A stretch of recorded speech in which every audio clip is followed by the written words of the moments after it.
Have you ever found yourself replaying an argument in your head, coming up with the perfect response hours too late, or pacing the room, gripped by a fear that feels both irrational and inescapable? We've all been there, caught in the whirlwind of emotions that seem to hijack our minds.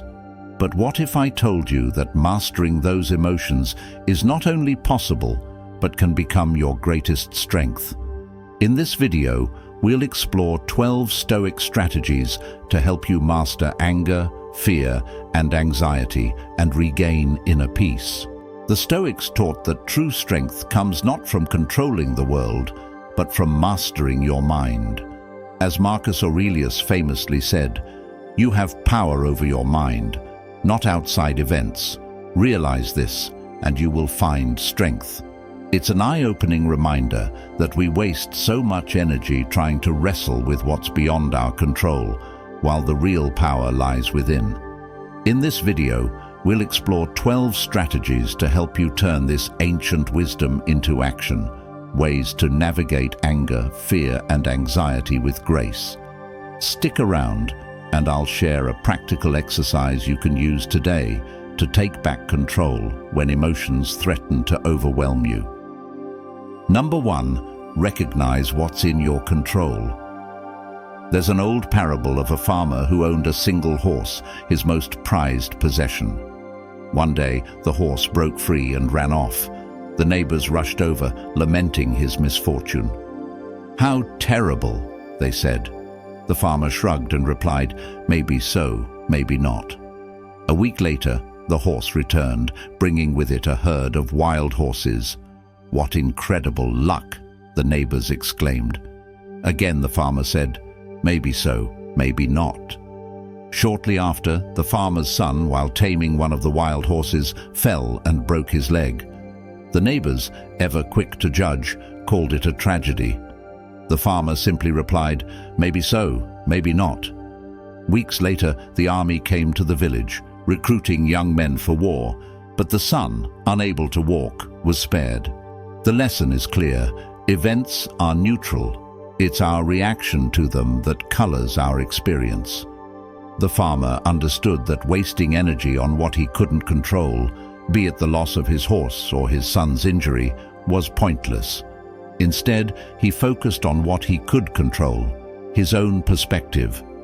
In practice, this means distinguishing between what's within your influence, your thoughts, actions, and responses, and what isn't, like the behavior of others or random events. The next time anger or anxiety wells up, pause and ask yourself, is this something I can control? If not, let it go.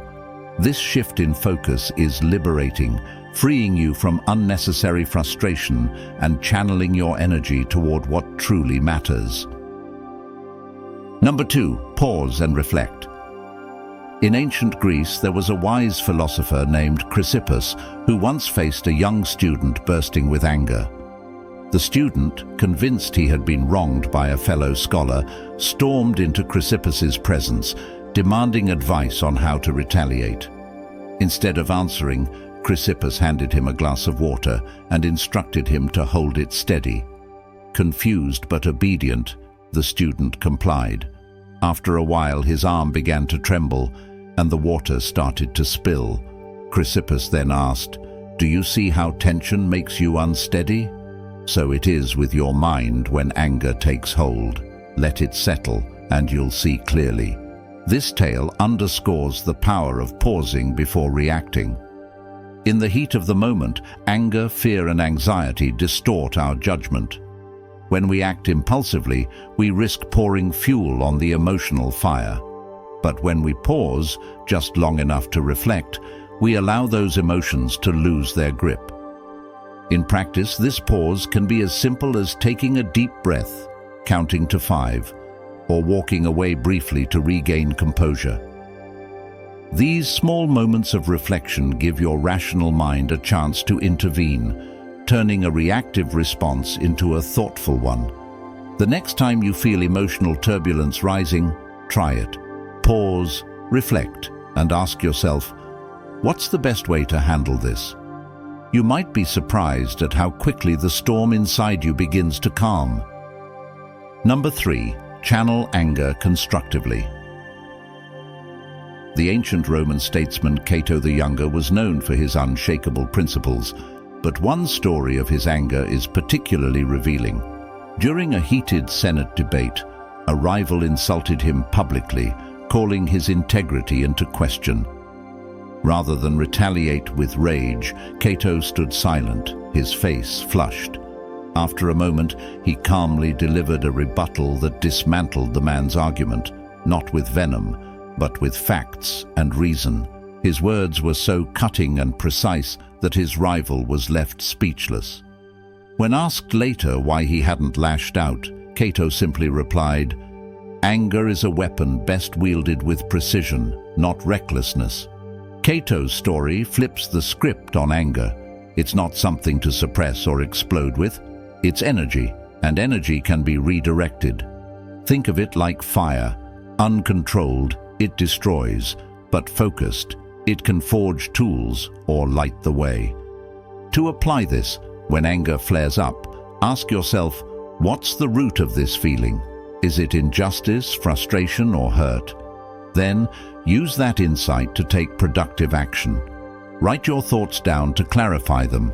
Channel your energy into solving the issue, or, like Cato, choose words carefully to express your point. In the right hands, anger isn't a liability, it's fuel for meaningful change. Number 4. Reframe fear as preparation. Fear often feels like an unwelcome guest, barging in uninvited and overstaying its welcome.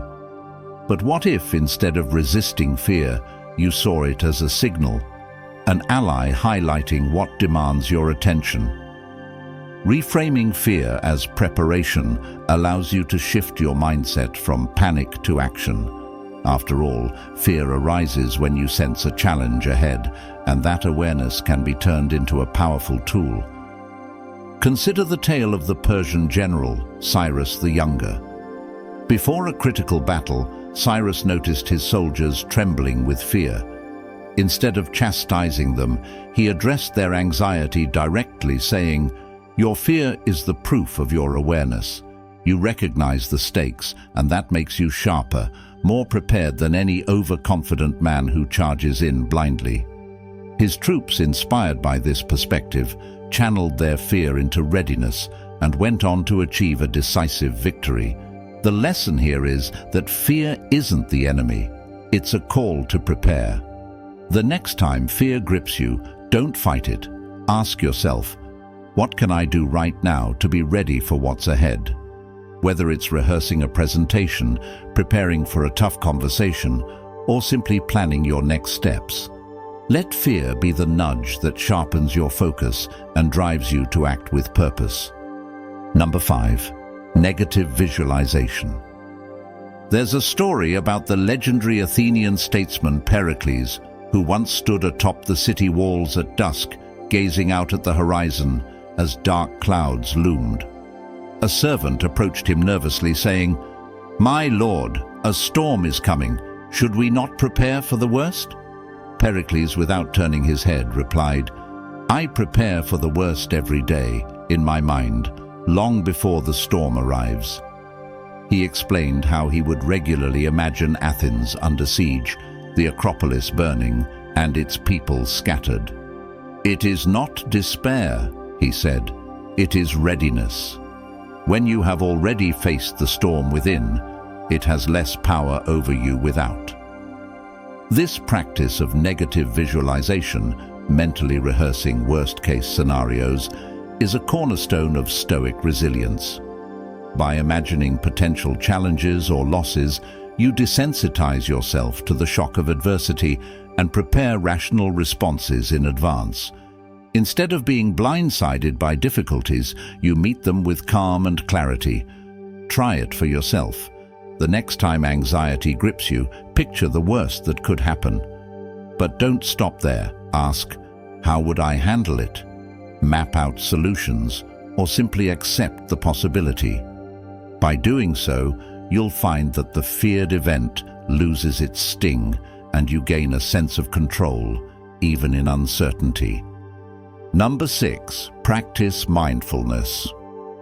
The Stoics believed in the power of being fully present, grounding themselves in the moment to avoid being swept away by emotional turmoil. They saw mindfulness not as a lofty concept, but as a practical anchor in the storm of life. The more you focus on the here and now, the less room there is for regret about the past or anxiety about the future. Consider the tale of a Spartan warrior preparing for battle.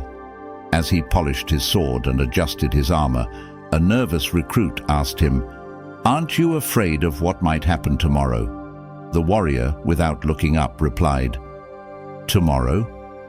I'm too busy sharpening my blade today." His calm came from a simple truth. Worrying about what hadn't yet come would only distract him from what needed to be done in the moment. Mindfulness is your sword, a tool to cut through the noise of anger, fear, or anxiety.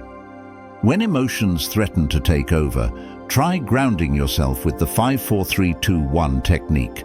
Identify 5 things you see, 4 you can touch, 3 you can hear, 2 you can smell, and 1 you can taste.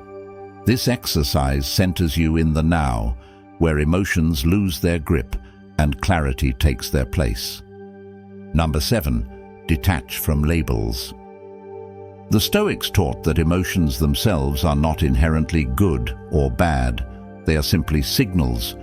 It's our tendency to label them, calling anger destructive, fear weak, or anxiety irrational, that often magnifies their power. By detaching from these labels, we can observe emotions for what they are. Natural reactions, not defining characteristics. A story is told of a young Zen monk named Ryota who struggled with his temper. During a quiet retreat, he sought advice from his master, confessing, "I am angry all the time, master. I can't seem to escape it." The master smiled and handed Ryota a candle. "Walk into the forest and light this candle in the wind," he instructed. Ryota, confused but determined, spent hours trying, only for the flame to extinguish again and again. Frustrated, he returned and declared, "It's impossible." The master simply said, "Your anger is no different than the wind. It will always blow. But you are not the flame, extinguished by it. Step back and see the wind for what it is, not what you fear it makes you." The turning point came when Ryota stopped fighting his anger and started observing it without judgment. Over time, he learned to let emotions come and go without attaching labels like good or bad. Like Ryota, you can free yourself from the grip of emotion by shifting perspective. The next time you feel overwhelmed, pause and ask, "What is this emotion trying to tell me?" By understanding rather than judging, you create space for clarity, strength, and peace. Number 8, embrace the power of perspective. The Stoics often reminded themselves that life is rarely as overwhelming as it feels in the moment. By stepping back and viewing challenges from a broader perspective, we can strip negative emotions of their urgency and weight. When we widen the lens, even the most daunting struggles can seem smaller and more manageable. The story goes that a young Alexander the Great once faced a rebellion in a distant province. Furious at the betrayal, he called for his generals to prepare a brutal campaign to crush the dissent. As they planned, his trusted mentor, Aristotle, arrived with a small clay pot filled with water. He placed it before Alexander and said, "Look inside." Alexander peered in and saw his own reflection. Aristotle continued, "This pot is the world as you see it now, small and contained. But what happens when I do this?" He poured the water into a nearby stream, and it flowed effortlessly into a great river. Your anger is like the pot trapping your thoughts. See the river instead. The world is vast, and this rebellion is but a drop in it. The moment was transformative. Alexander called off the punitive campaign and instead sent envoys to negotiate peace. The broader view had shifted his response from destructive to constructive.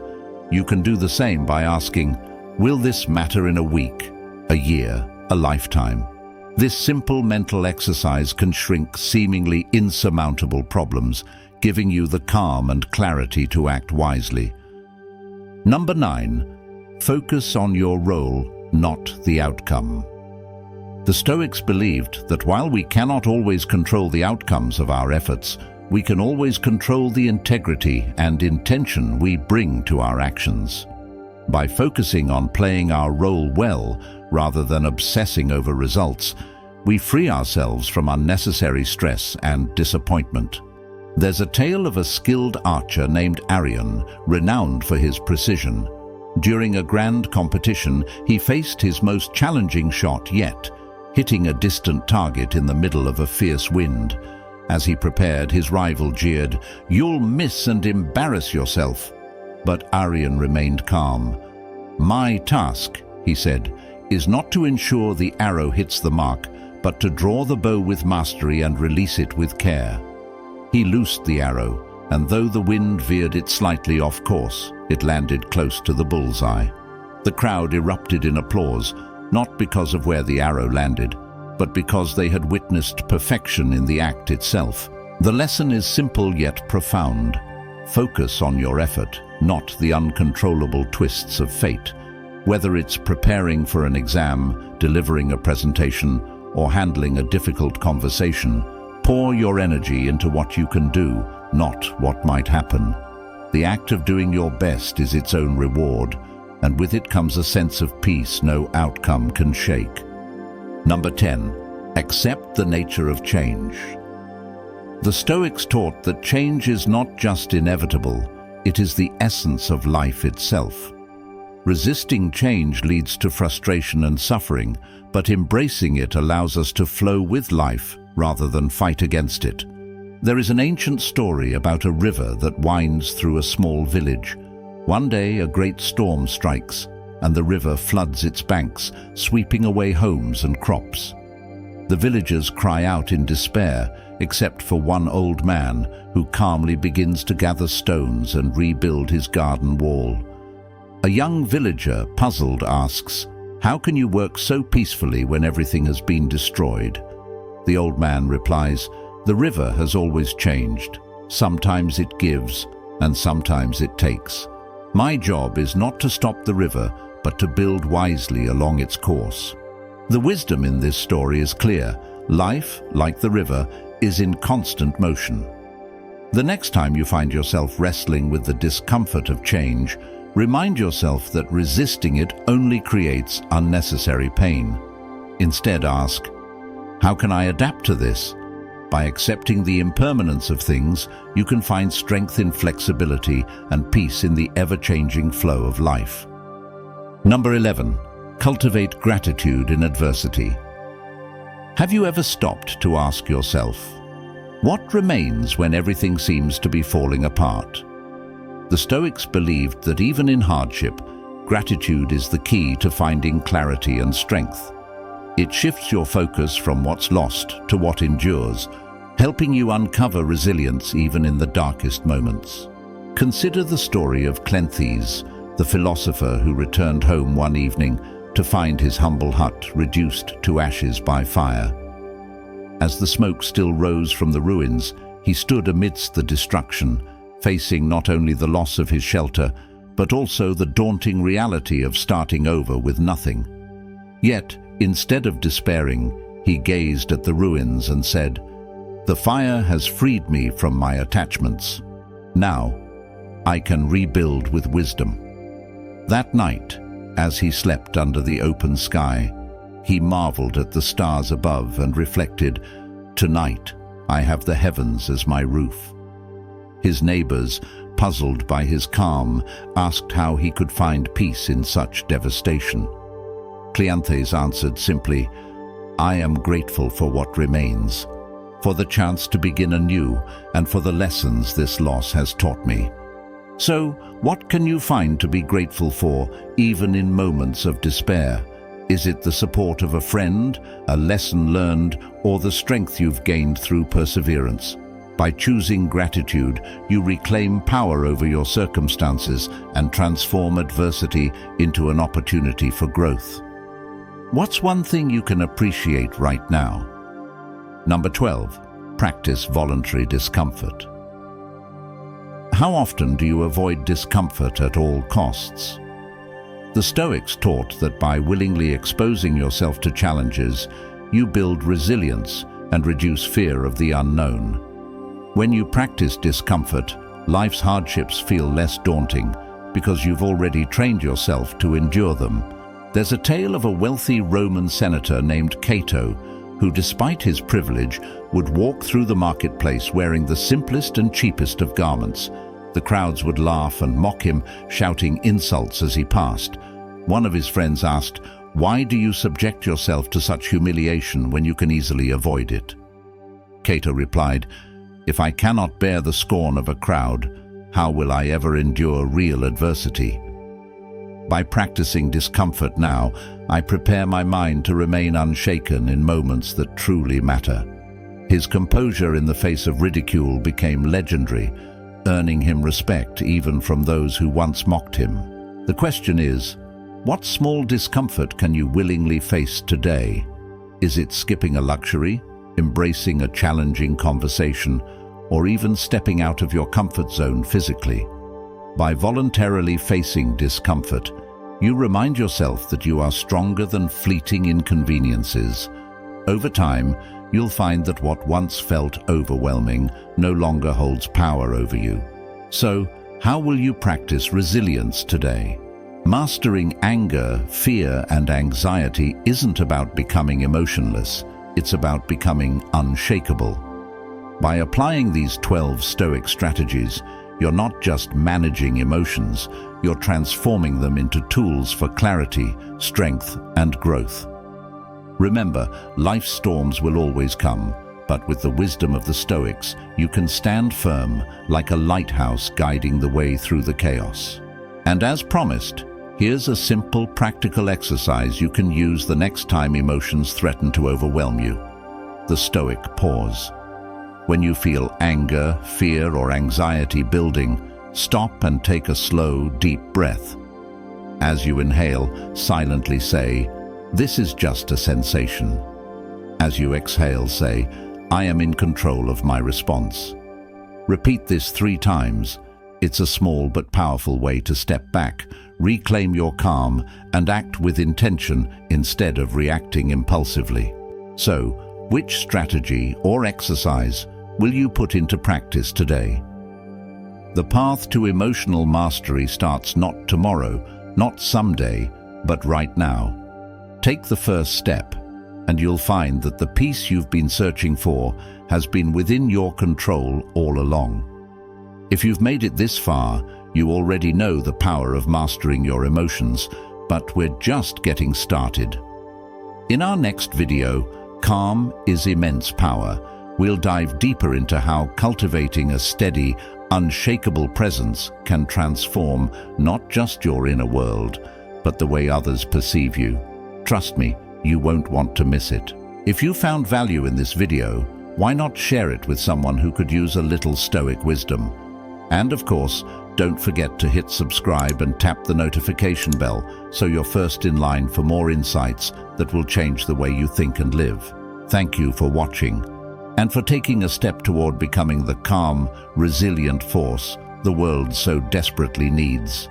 See you in the next video.